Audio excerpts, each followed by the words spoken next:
Ophné et Phinéas peuvent te faire perdre ton héritage. La Bible nous parle de Ophné et de Phinéas. C'étaient les fils du grand prêtre sacrificateur Élie. Et ces fils, d'après 1 Samuel chapitre 2, le verset 12, étaient des hommes pervers. C'étaient des hommes qui ne craignaient pas l'Éternel. Même si leur père était quelqu'un qui était placé à la plus haute fonction spirituelle, eux, ils ne craignaient pas l'Éternel.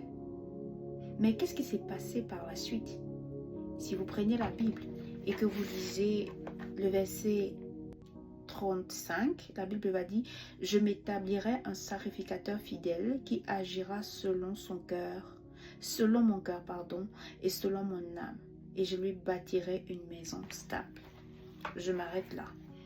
L'Éternel va donc retirer cette prêtrise, retirer donc cette position pour permettre que quelqu'un d'autre qui a ce mérite d'après ses yeux puisse l'exercer. Voilà pourquoi il va dire également car j'honorerai celui qui m'honore, mais ceux qui me méprisent seront méprisés. Phinéas et Ophné étaient de la famille du grand sacrificateur.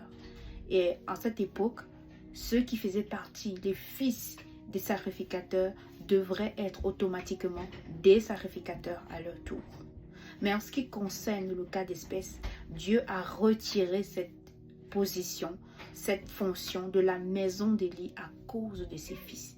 Et cette fonction était un héritage. C'était un héritage qui n'était pas donné à tous les Israélites. Il fallait des personnes sélectionnées pour pouvoir assumer ces fonctions. De la même manière, aujourd'hui, l'Éternel t'a sélectionné, l'Éternel t'a choisi pour que tu accomplisses des choses. Si tu ne fais pas attention à ceux qui sont sous ta maison, tu pourras perdre ton héritage. Si tu ne fais pas attention aux personnes que tu as sous la garde, tu pourras perdre ton héritage.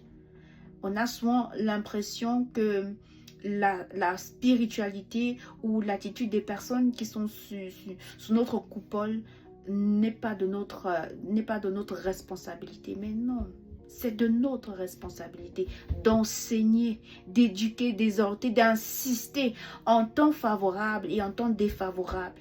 Lorsqu'on parle de la parole, lorsqu'on éduque, on ne se fatigue pas. La Bible nous dira d'être des imitateurs. Paul dira, devenez mes imitateurs tout comme je le suis de Christ. En fait, si l'Éternel, lui, se fatiguait de nous rappeler, de nous enseigner, je ne suis pas sûre que nous serons tous présents.